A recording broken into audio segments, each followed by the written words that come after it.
continuidade ao nosso projeto de resolução do livro Fundamentos de Matemática Elementar, volume 3 de Trigonometria. Temos aqui a questão 2, que diz o seguinte: dado o triângulo retângulo CDE, reto em C, calcule. Aí foram nos dadas as relações, como na questão anterior. A diferença é que nesse caso aqui, nós não temos, o valor da hipotenusa. Então, o começo da nossa questão vai ser descobrir aqui o valor da nossa hipotenusa. Para fazer isso, a gente vai utilizar aquela relação que todo mundo conhece, o nosso Teorema de Pitágoras, que diz o quê? Que hipotenusa ao quadrado é igual à soma dos catetos ao quadrado. Portanto, a gente vai ter que hipotenusa ao quadrado vai ser igual a 2 ao quadrado mais 4 ao quadrado. A nossa hipotenusa ao quadrado vai ser, então, 4 mais 16, e, portanto, hipotenusa ao quadrado vai ser igual a 20. Só que a gente ainda precisa encontrar o quê? A gente tem que a hipotenusa estar elevada ao quadrado. Então, essa potenciação vai para o outro lado da igualdade com a operação inversa, Então, a gente tem que a hipotenusa vai ser igual a raiz de 20. Então, a gente vai finalizar a hipotenusa sendo igual ao quê? Então, vamos fatorar aqui o 20 para a gente tirar a raiz, Então, a gente tem que 20, a gente pode dividir por 2, que daria 10, por 2, que daria 5, e por 5, que daria 1. Portanto, 2 ao quadrado vezes 5. Então, a gente tem a raiz... Opa, a raiz ficou feia. Eu acabei apagando outra parte aqui, deixa eu devolver. Então, a gente vai ter a raiz de 2 ao quadrado vezes 5. Essa potenciação é a operação inversa. Então, esse 2 aí que está dentro da raiz, ele vai poder sair. E a gente vai ter que hipotenusa vai ser igual a 2 raiz de 5. Então, agora que a gente tem as 3 medidas, do nosso triângulo retângulo, a gente pode começar a calcular os itens. Então, o que é que a gente vai ter agora no item A? O item A pede o seno de D. D, esse ângulo aqui, destacando ele para vocês. Então, vamos analisar tudo em relação a essa posição aí, a posição desse ângulo. Pede o seno. O seno nada mais é do que o cateto oposto, que seria quem? O nosso 4 sobre a hipotenusa, que é 2 raiz de 5.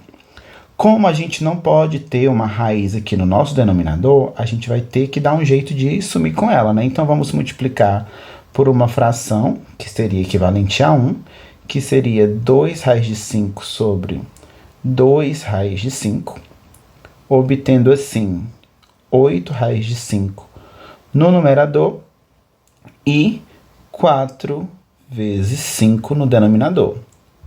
Ficaria 8 raiz de 5 sobre 20. A gente poderia simplificar por 4, obtendo assim 2 raiz de 5 sobre 5. A resposta do nosso item A. Vamos agora para o nosso item B. O item B pede o cosseno de D. Então, agora a gente vai fazer a mesma operação, só que utilizando o cosseno, que é o cateto adjacente, sobre a hipotenusa. O nosso cateto adjacente aqui seria o 2. Então, ficaria 2 sobre 2 raiz de 5. Novamente, a gente tem um radical no denominador e a gente não pode ter. Vamos fazer o mesmo processo do item anterior. A gente vai ter a multiplicação por 2 raiz de 5 sobre 2 raiz de 5. Então, o que é que a gente vai ter? A gente vai obter aqui 4 raiz de 5 sobre 2 raiz de 5. E 2 raiz de 5 não, perdão. No caso, a gente vai ter 4 vezes 5.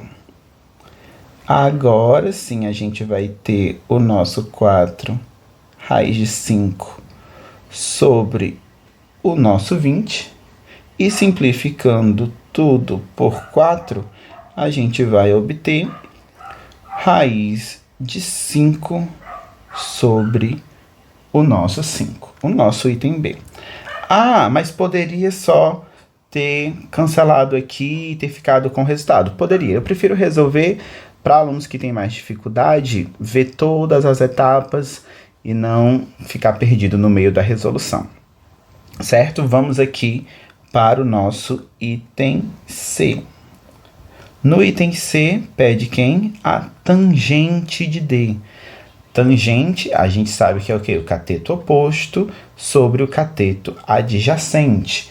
E o cateto oposto, 4, sobre o cateto adjacente, que seria 2, obtendo assim 2. Esse aqui foi muito fácil.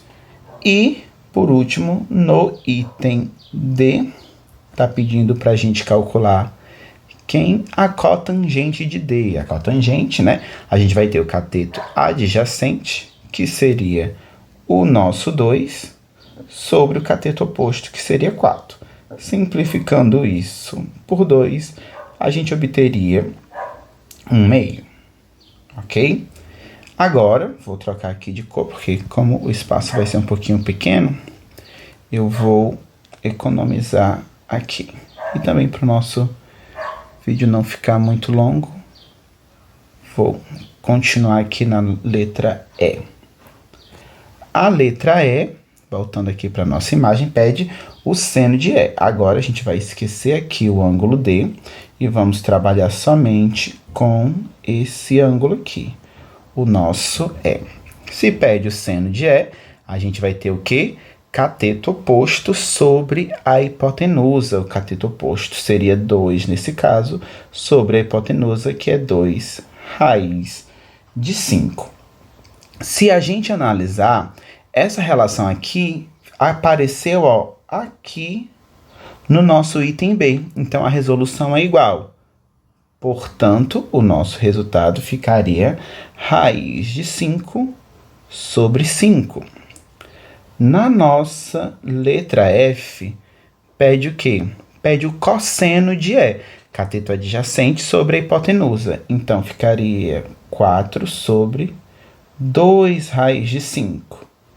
Mais uma vez, se a gente analisar isso, o nosso item A faz exatamente a mesma coisa. Portanto, a gente vai ter como resultado o nosso 2 raiz de 5 sobre 5. A nossa letra G pede a tangente de E. Tangente de E vai ser o cateto oposto, que seria 2, sobre o cateto adjacente, que seria 4. E isso também a gente já viu, né, no nosso item C, aliás, no nosso item D. E o resultado seria 1/2.